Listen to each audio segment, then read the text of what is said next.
चलो फाइनली ये पल आ ही गया जब मैं आसमान में खुले पंछी की तरह उड़ पाऊं। यस, और तुम्हारी ये उड़ान मैं अपने कैमरा में कैप्चर करूंगी। लेकिन मिस्टर आजाद पंछी, कहीं आसमान में इतनी दूर मत उड़ जाना कि आसमान में गुम ही हो जाओ। डोंट वरी मैडम, वैसे भी अगर रोनी जी आसमान में गायब हो भी गए ना तो वापस तो जमीन भी आना पड़ेगा ना। उड़ान भरने से पहले ही आप नीचे आने की बात कर रहे हो। चलो हो गई तैयारी? All the best.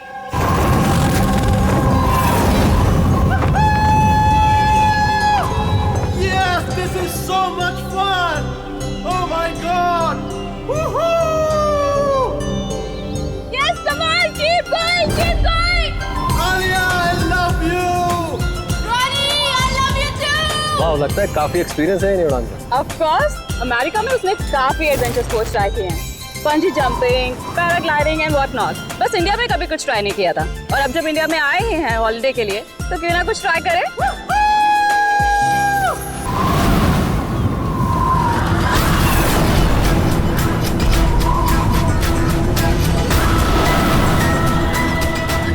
रॉनी को कुछ हो गया। जॉनी को कुछ हो गया, देखो।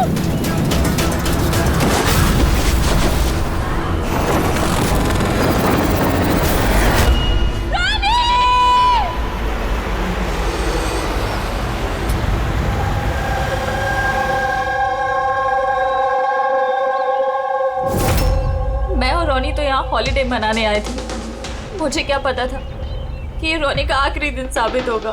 आलिया, हम जानते हैं ये घड़ी तुम्हारे लिए मुश्किल है, मगर प्लीज हिम्मत से काम लो। अब मैं न्यूयॉर्क जाके उसके डैड को क्या जवाब दूंगी कि मैं आई तो उसके साथ थी, लेकिन लौट अकेले रही हूँ। आपको किसी पे शक है? कौन मार सकता है रॉनी को? सर, रॉनी को कोई क्यों मारेगा? हम तो यहाँ किसी को जानते तक नहीं। कहीं ऐसा तो नहीं कि इसका कोई दुश्मन अमेरिका से इसका पीछा करते हुए यहाँ तक आ गया? नहीं सर, रॉनी का कोई दुश्मन नहीं था। He was such a lively person, सब उसको पसंद करते थे। तो तुम्हारा कहना है कि यहाँ पे इंडिया में कोई रिश्तेदार, कोई दोस्त, कोई परिवार वगैरह नहीं है यहाँ पे? ये देश हमारे लिए अजनबी है सर। सब कुछ ना इन पैराग्लाइडिंग वालों ने किया है। Please sir, arrest them.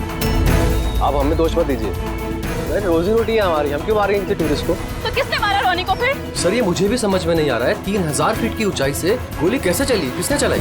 तो रॉनी 3000 फीट की ऊंचाई पे उड़ रहा था? हाँ सर, और मैंने खुद गियर चेक किया था, कोई भी खतरनाक चीज नहीं थी उसके अंदर।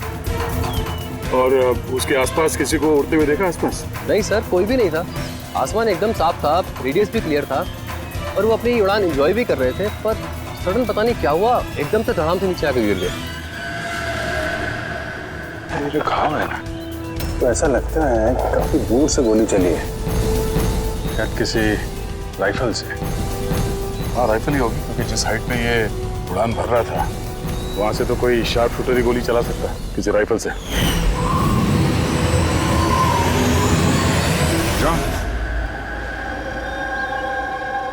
यहाँ आसपास किसी को गन या राइफल के साथ देखा है क्या तुमने? यहाँ पर गन लाना अलाउ नहीं है। आप असली गन की बात कर रहे हैं, वो दिवाली वाली पटाखे की बंदूक भी नहीं ला सकता कोई। आप लोगों ने देखा यहाँ पर किसी को? नहीं मैम, नहीं तो नहीं देखा। नहीं मैम। अच्छा आलिया, जब आप यहाँ पर आई रॉनी के साथ, आपको किसी पे शक हुआ? कोई आप लोगों को फॉलो कर रहा हो, कोई आदमी जो गड़बड़ लगे? नहीं सर, ऐसा तो कोई नहीं था। तो क्या गोली आसमान से चली है क्या? सर मैंने बताया ना, रोनी जी के आसपास में कोई उड़ नहीं रहा था, तो फिर आसमान से गोली चलाएगा कौन? हाँ सर, आसमान में कोई भी नहीं था। आप चाहें तो एक फुटेज चेक कर सकते हैं, इसमें कोई भी नहीं है साथ में।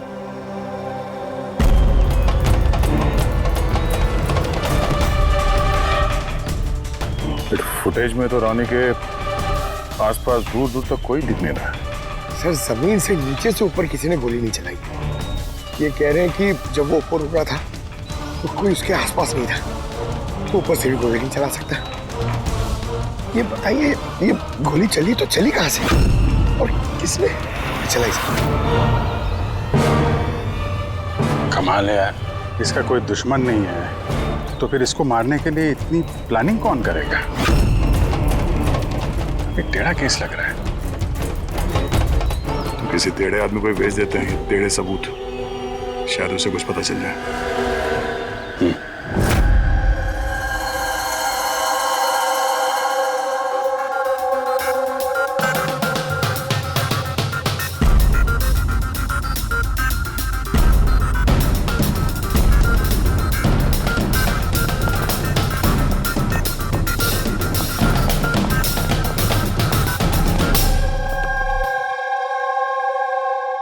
वाह, आज आप दोनों जिस कदर काम में डूबे हुए हो, ऐसा लगता है कि बहुत सारे सुराग देके भेजने वाले हो हमें यहाँ से। बहुत सारे सुराग? हाँ, और अगर एक भी नहीं मिला तो? सीधे सीधे बता ना, कोई सबूत मिला ही नहीं है, कोई सुराग ही नहीं मिला तुझे। सर उस गोली के बारे में कुछ पता नहीं चला? इतना पता चला है कि भाई ऊपर से किसी यूएफओ ने गोली चलाई हो।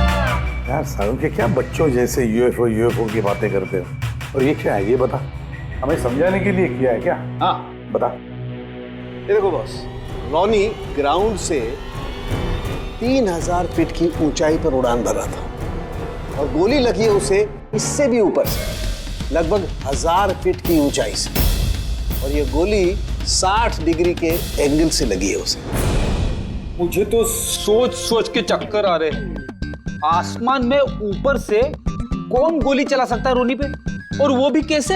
अभी ठहर जा, और चक्कर आएगा। बॉस, ये गोली लगभग 3 किलोमीटर की दूरी से चली है ना, बड़ी अजीब बात है। गोली 3 किलोमीटर की दूरी से चलती है, 60 डिग्री में आती है, रॉनी के गले में घुस जाती है टेढ़ी, मतलब राइफल भी इस्तेमाल की है, बड़ी पावरफुल। बिल्कुल बॉस, राइफल भी पावरफुल है और गोली चलाने वाला भी पक्का निशानेबाज। इतनी ऊंचाई पर हवा बहुत तेजी से बहती है और टेम्परेचर भी ऊपर नीचे होता रहता है, फिर भी उसका निशाना चूका नहीं, एकदम अचूक पॉइंट पे लगा। तो गोली चलाने वाला भी मंजा हुआ खिलाड़ी है सर, एक शार्प शूटर। बिल्कुल, और ऐसे शार्प शूटर आसानी से तो मिलते नहीं जो ऐसा कारनामा कर जाए। लेकिन सर हमने सारे वीडियोस देख डाले। जब रॉनी आसमान में था तो उसके आसपास ना तो कोई चॉपर था ना पैराशूट, आसमान एकदम साफ था सर। वही तो समझ में नहीं आ रहा है कि ये किलर, ये गोली चलाने वाला था कहां पर, जबकि सारा आसमान साफ था, जब बादलों में छुप कर बैठा था। और सर वो गोली से क्या पता चला है? कुछ नहीं मिला पूर्वी। मैंने बैलिस्टिक डिपार्टमेंट का पूरा डेटाबेस चेक किया, ऐसी गोली का तो कोई रिकॉर्ड ही नहीं है। सर ये गोली जरूर कस्टम मेड बनवाई गई है। हाँ, अपने हिसाब से बना ली गोली, एक ऐसी गोली जो 3 किलोमीटर से चलती है और बिल्कुल निशाने पे लगती है।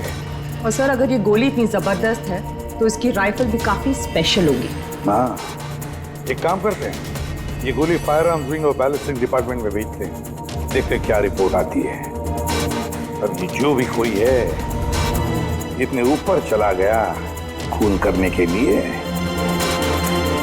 अब जल्द से जल्द इसे जमीन पर लाते हैं।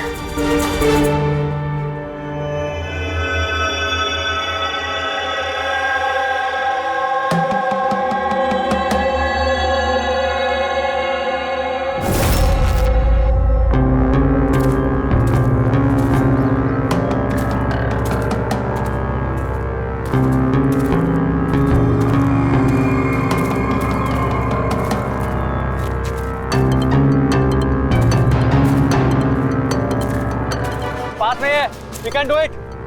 यार गुरु, अब और नहीं चढ़ सकता, बहुत थक चुका हूं मैं।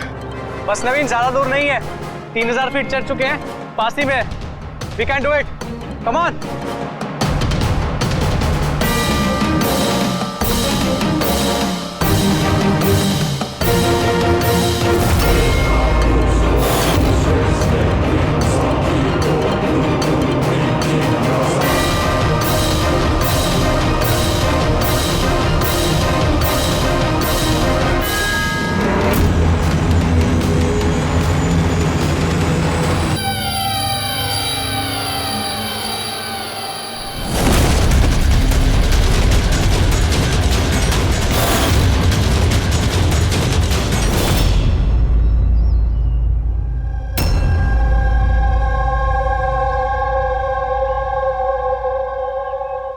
ऐसे लग रहा है जैसे रॉनी के मर्डर की फोटोकॉपी देख रहे हैं। 3000 फीट की ऊंचाई पे ठीक वैसे ही गोली मारी है सर के पीछे। इसको भी ऊपर से गोली। क्या आप लोग जब ट्रैकिंग कर रहे थे तो ये हितेन के पीछे भी कोई था क्या? नहीं सर, हितेन ही सबसे पीछे था सर। सर ये देखिए फोटोज। सर ये वही जगह जहाँ पे ये सब कुछ हुआ। कमाल है। पीछे तो सिर्फ खुला आसमान है, ऐसी कोई जगह दिख ही नहीं रही जहां से गोली चलाई जा सके। फिर इसे गोली कहां से लगी? दोनों केसेस में पता नहीं चल रहा है कि गोली चली कहां से है। सर एकदम सही कह रहे। आसमान से कोई कौवा या कबूतर थोड़ी गोली चलाएगा। ये गोली चली तो चली कहां से? और ये दोनों गोलियां 24 घंटे के अंदर अंदर चली। मुझे लगता है इन दोनों केसेस का आपस में कोई ना कोई कनेक्शन तो है। तो ये हितन काम क्या करता था? सर वो कॉलेज स्टूडेंट था सर, मुंबई ग्रेजुएशन करने आया था सर। ट्रैकिंग का बहुत शौक था उसको। जी समझ में नहीं आ रहा, कोई एक कॉलेज स्टूडेंट को मारने के लिए इतनी प्लानिंग क्यों करेगा? वही तो, पहले रॉनी और अब ये हितन। इससे पहले कि आसमान से चलने वाली गोली का कोई तीसरा शिकार हो जाए, इस खूनी तक पहुंचना होगा जल्दी से जल्दी। पिछले 24 घंटों में 2 खून हुए हैं, दोनों जवान बच्चे हैं, और दोनों को मारने का तरीका भी क्या हाई प्रोफाइल। सर दोनों की मौत हुई है एडवेंचर स्पोर्ट्स करते हुए। जमीन से हजारों फीट ऊपर मारा है सर।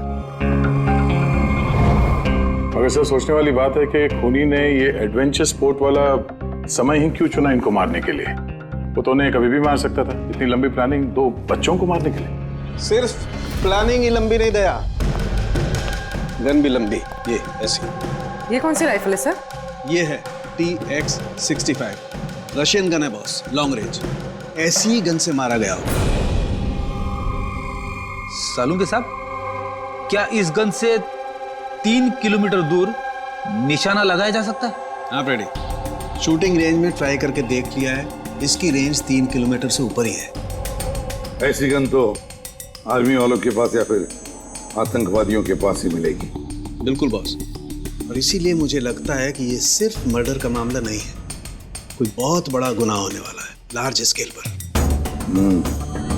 दया सर, काम करो, दिल्ली में जाओ इंडियन इंटेलिजेंस विंग में, और पता लगाओ कि ये ऐसी गन किसके हाथ लगी थी और कैसे।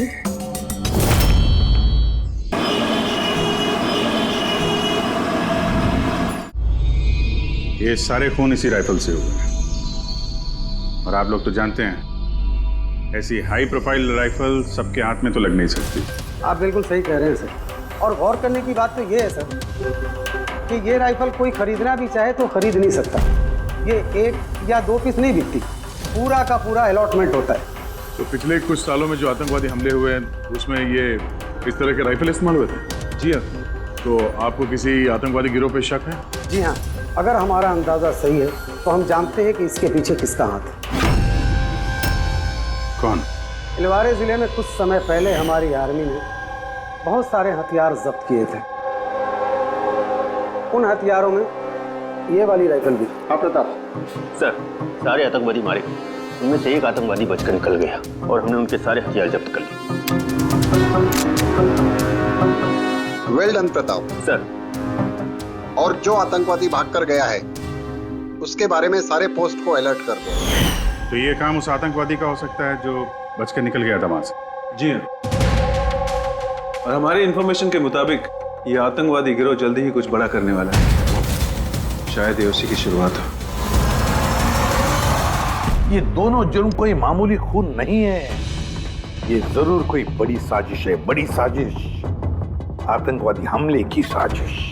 हाँ सर, और इस हमले को रोकने के लिए पहले इन आसमान से चलने वाली गोलियों का राज का पता लगाना पड़ेगा सर।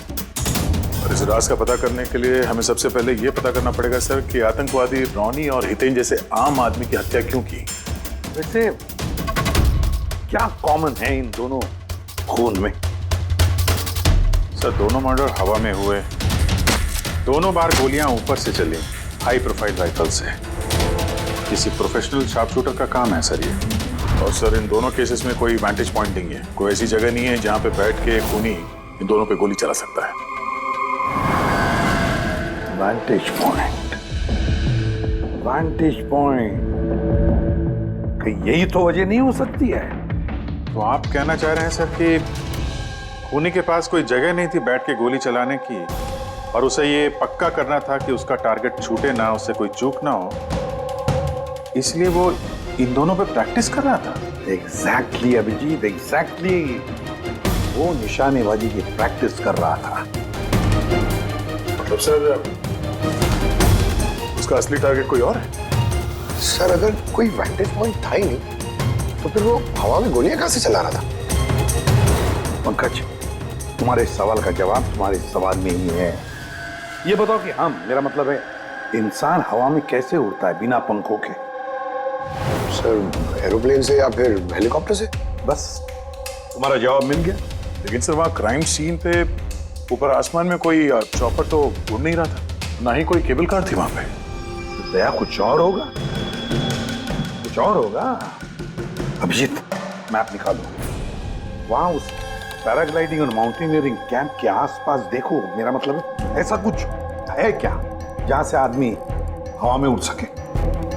जंगल है, और हाँ, ये 2 हॉट एयर बैलून रेंजेस भी हैं। सर देखो, जहां पर खून है उसके आसपास कितने रेडियस में है ये?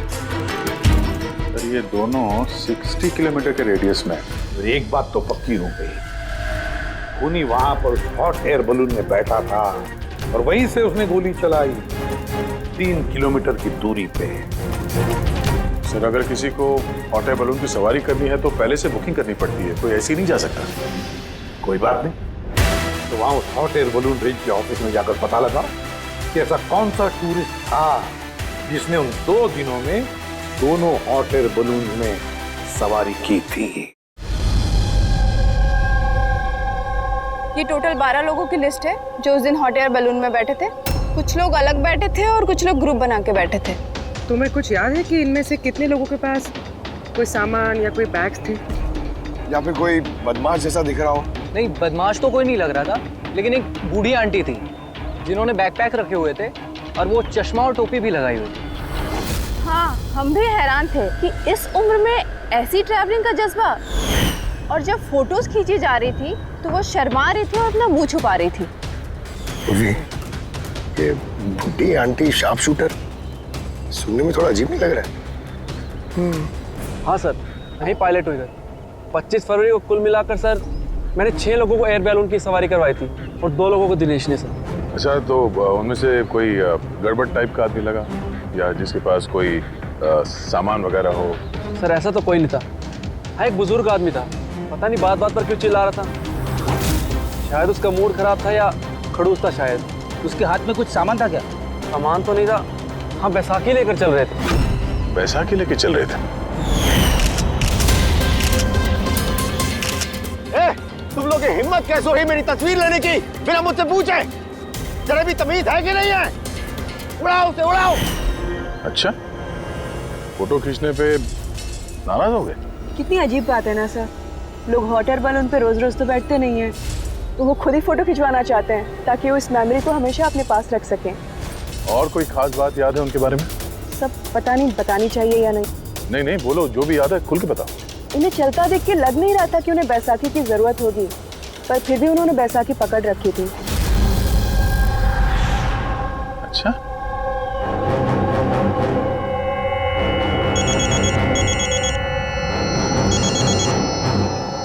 हाँ सर। भी कुछ मालूम पड़ा? सर यहाँ पर एक बूढ़ी औरत आई थी और उसके हाथ में एक बैकपैक भी था, और हाँ, फोटो खिंचवाने से भी ऐतराज कर रहे थे। अच्छा, यहाँ भी एक बूढ़ा आदमी आया था हॉट एयर बलून में बैसाखी लेके, और उसे भी फोटो खिंचवाने से परहेज था।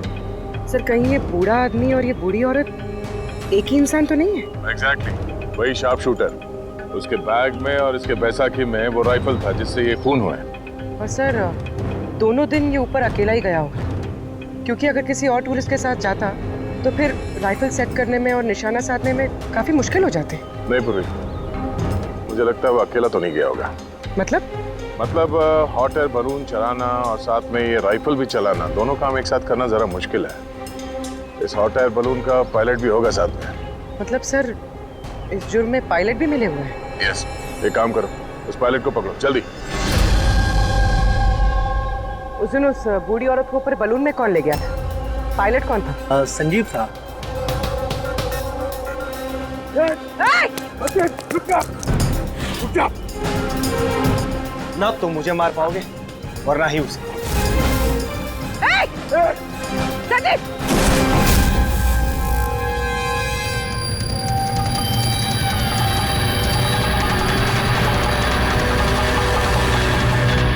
ये तो अपनी जान देने के लिए तैयार था। ये कोई छोटे मोटे मर्डर्स नहीं है पंकज, कोई बहुत बड़ा मिशन है जिसे अगर जल्द से जल्द नहीं रोका गया तो कुछ बहुत बुरा हो सकता है। अच्छा गीता, 24 फरवरी को जो आदमी ग्रुप में नहीं जाना चाहता था, अकेले जाना चाहता था, उसका पायलट कौन था? कौन लेकर? सोलो ट्रैवलर को तो दिनेश लेकर गया था। कमाल है दिनेश, इतनी देर से चुप बैठे हो, कुछ बोल ही नहीं रहे हो। तुम लोग मुझे पकड़ नहीं पाओगे।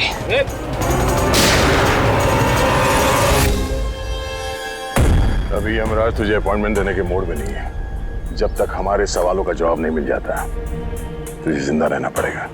चल। मार लो, जितना मार सकते हो मार लो, मुझे कोई फर्क नहीं पड़ता।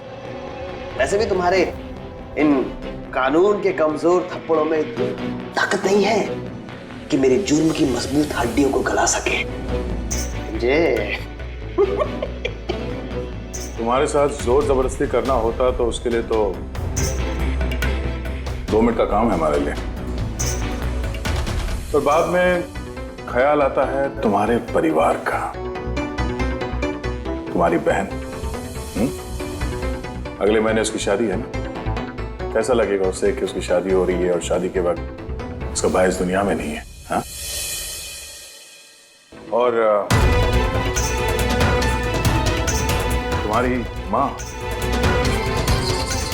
हर महीने खर्चे के लिए पैसे भेजती हो ना, तुम्हारे जाने के बाद कौन ख्याल रखेगा उसका? कभी सोचा है इसके बारे में? हाँ? नहीं? चलो, अब भी मौका है, सरकारी गवाह बन जाओ। वादा करते हैं तुम्हारे जेल जाने के बाद तुम्हारी माँ का ख्याल हम रखेंगे। सच? मतलब पूरा ख्याल रखोगे? पूरा ख्याल? हाँ, तुम्हारी माँ का पूरा ख्याल रखेंगे। तुम बस ये बताओ कि किसके लिए काम करते हो? तुम्हारा बॉस कौन है? बता दो, पक्का बता दो? हाँ बताओ। मैं जिसके लिए काम करता हूं ना, मेरा बॉस है सर, उसका नाम है एसीपी प्रद्युम्न।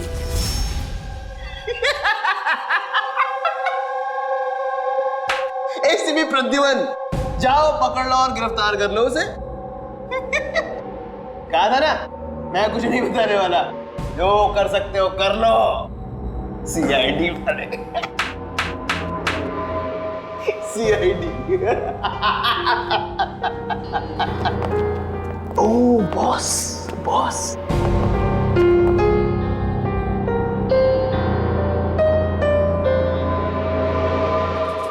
कोई बात नहीं, कुछ मत बताना।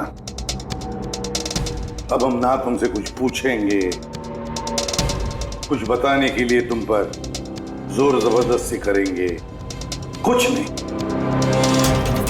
सिर्फ एक करेंगे, हम तुम्हें सोने नहीं देंगे। सोने नहीं देंगे? वैसे भी मैं अगर जागता रहा तो मैं कुछ बताने नहीं वाला हूं आप लोगों को। कोई जरूरत नहीं, कुछ मत बताओ, पर सोने नहीं देंगे तुम्हें। ओके? यार दया, मैंने तो सुना है कि आदमी खाने पीने के बगैर तो काफी दिनों तक सरवाइव कर सकता है, लेकिन सोए भी ना। कितना तड़पेगा ये बेचारा, बड़ी बुरी मौत मरेगा, मुझसे तो देखा नहीं जाएगा।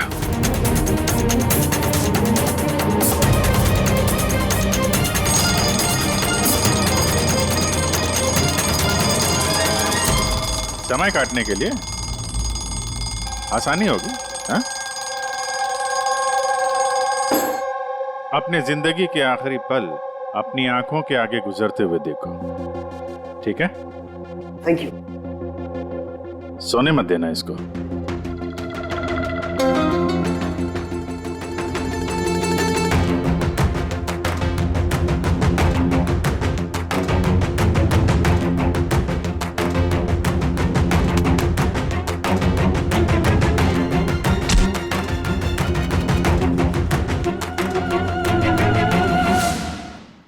Ready sir. अरे कहाँ हो यार?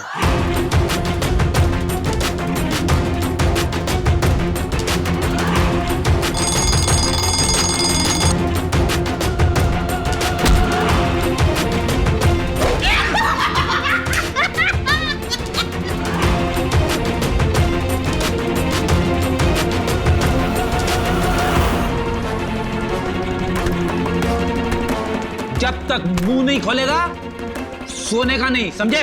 5 मिनट में नहीं। नहीं 1 मिनट। 1 मिनट तो सोने दो। 1 सेकंड। सोऊंगा नहीं। नहीं सोऊंगा बिल्कुल नहीं, बिल्कुल नहीं सोऊंगा।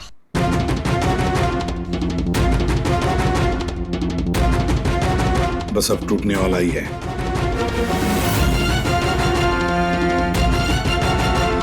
सब बकना शुरू कर देगा अभी। बल्लू, बल्लू नहीं सोएगा तू।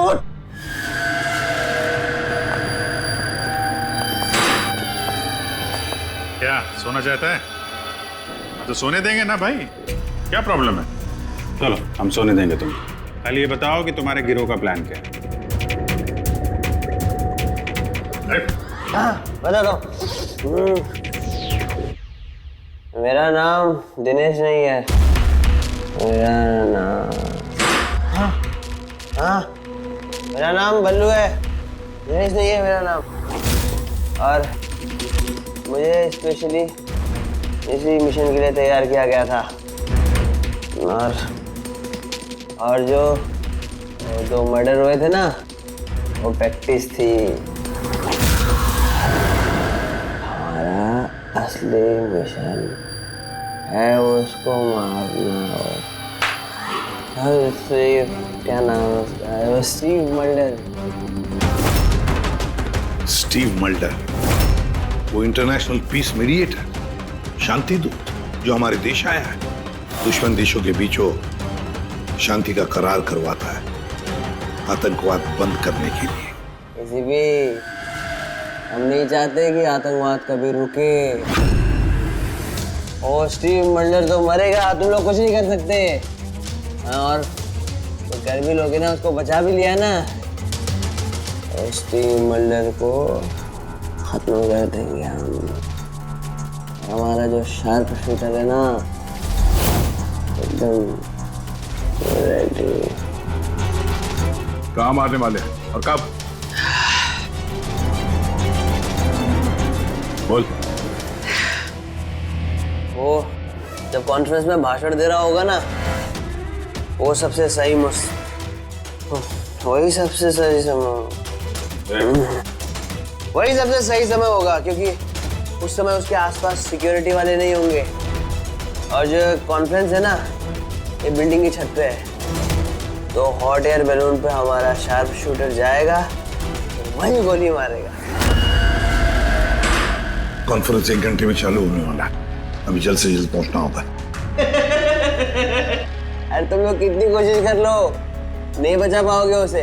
और हाँ, अगर तुम लोगों ने बचा भी दिया ना, तो हम दोबारा प्लान बनाएंगे, दोबारा मार देंगे। कौन मारेगा? कैसा दिखता है वो? अरे मैंने उसकी शक्ल नहीं देखी अभी तक। जब भी आता है भेष बदल के आता है। तुम लोग क्या उसमें पकड़ोगे? हॉस्पिटल ले जाओ जल्दी। सर, क्या हम हॉट एयर बलून रुकवा नहीं सकते जब तक कि ये कॉन्फ्रेंस पूरी न हो जाए? नहीं फ्रेडी, ये हॉट एयर बलून हम नहीं रुकवाएंगे। अगर आज रोक दिए तो कल दूसरा प्लान करेंगे। आज का प्लान हमें पता है, हम आज ही भिड़ेंगे इनसे।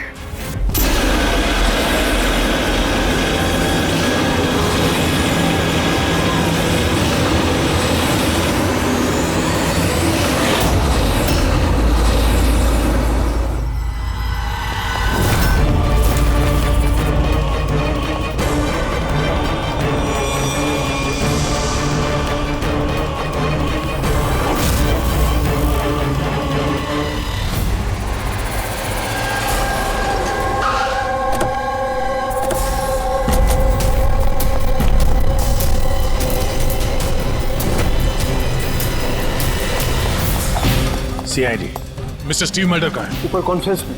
हमें ले चलो उनके पास, जल्दी हरिए।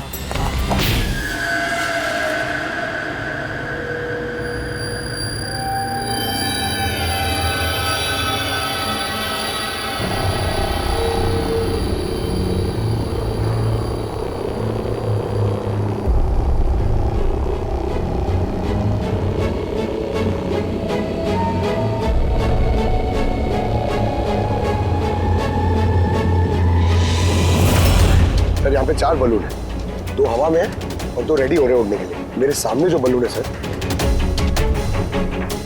उसमें एक कपल है और वो लड़के के पास एक बैकपैक है।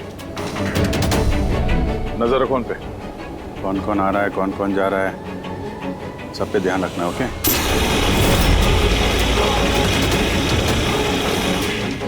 सर, उनका बलून टेक ऑफ हो गया सर। हाँ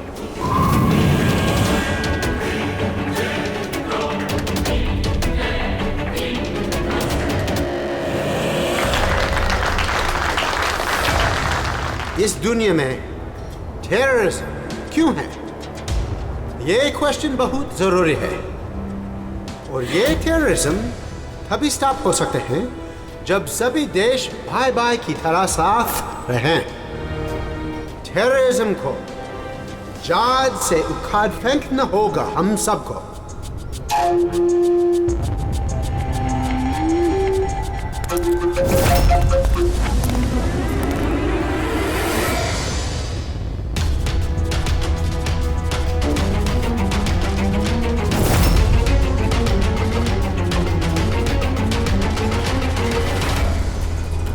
तो म्यूजिशियन है, उड़ने की तैयारी में है। उनके हाथ में गिटार के बैग है। अब ये बताना मुश्किल है कि अंदर गिटार है या गन।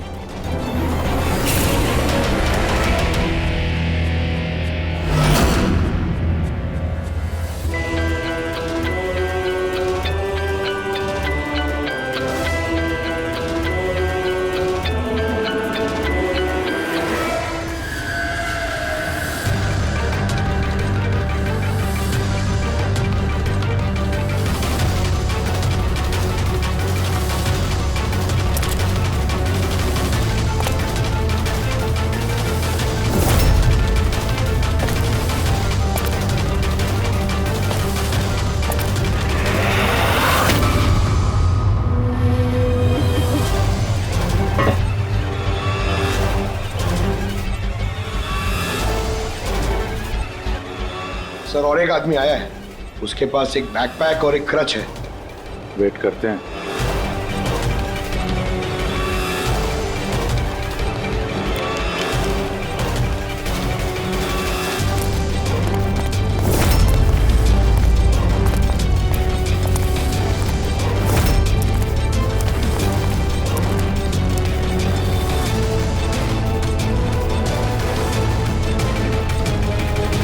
सर, कैमरा क्रू वाले आए हैं, उनके पास 2 बैग है।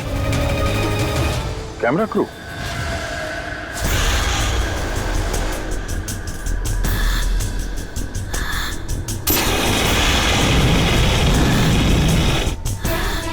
उन्हें नजरों से ओझल होने मत देना। नजर रखो उन पे।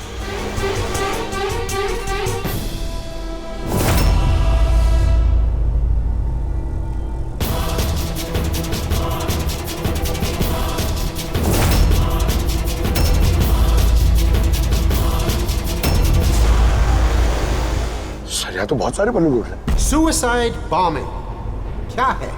कोई खुशी खुशी हो अपनी जान देने को कैसे रेडी हो सकते हैं? जिंदगी अनमोल। Oh no. We need to respect ये सारे बलून? life. और हर देश वो कौन सा बलून होगा जिसकी हमें तलाश है? लगता है वेश बदल के आया है। तो शक्ल से कुछ गड़बड़ लग रहा है।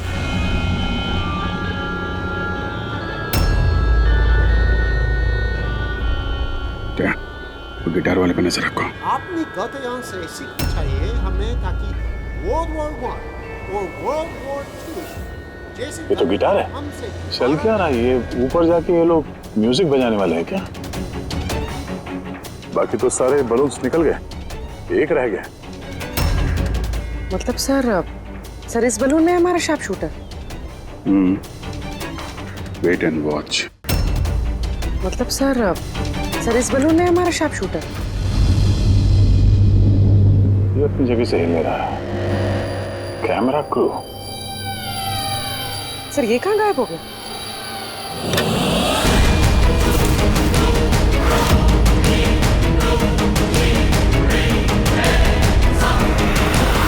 सर इसके पास तो राइफल है, वैसे जैसे साड़ों के सर ने बताई थी। Abhijeet,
mister Steve, your life is in danger.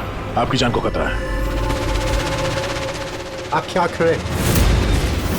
We have a plan. Thank you CID.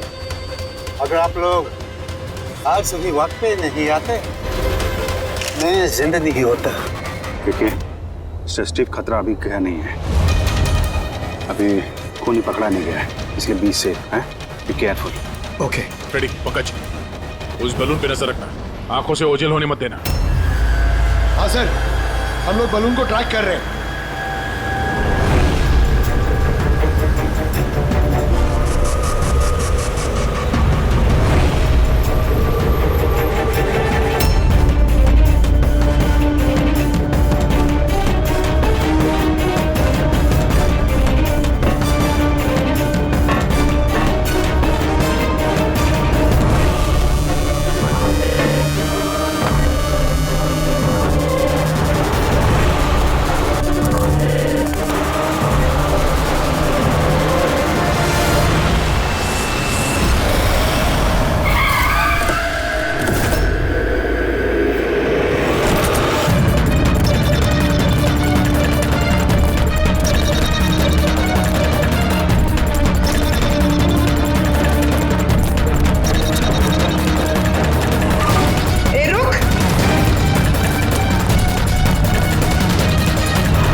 Good job. Congrats. पकड़ गया killer, Mr. Abhijit? Yes, Mr. Stevie got him. Yes. Well done. Well done.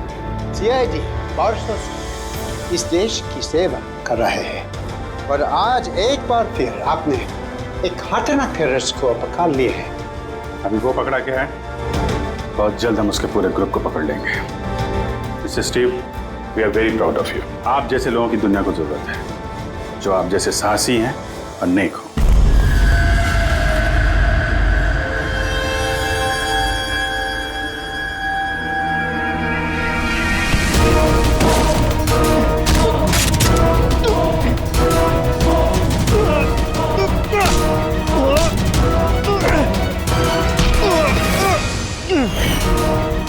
तुमने भेस बदलकर हमी और हितेन का खून किया था।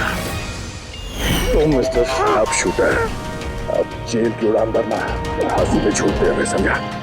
तुम्हें क्या लगता है तुमने मुझे पकड़ लिया तो स्टीव जिंदा बच जाएगा? कभी नहीं। हमारी तादाद इतनी ज्यादा है कि तुम्हारा कानून हमें ढूंढते ढूंढते थक जाएगा, लेकिन हम खत्म नहीं होंगे। खत्म होगा तो तुम्हारे ये देश। एक खटमल हमारे देश पे बुरी नजर डालने वाले आए और चले गए। जानता है हमारे देश को आजाद हुए कितने साल हो गए? 70 साल। और पिछले 70 सालों में हमारे देश के वीरों ने न जाने कितने आतंकवादियों का खात्मा किया है।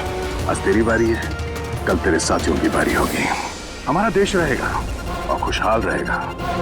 और अगर इस देश से किसी चीज का खात्मा होगा, वो है आतंकवाद, समझा? आतंकवाद।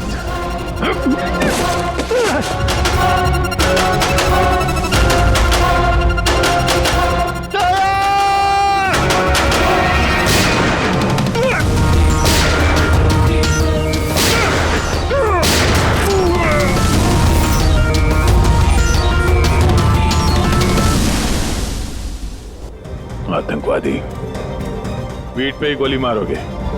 हम लोग यहाँ खाते गोली, यहाँ।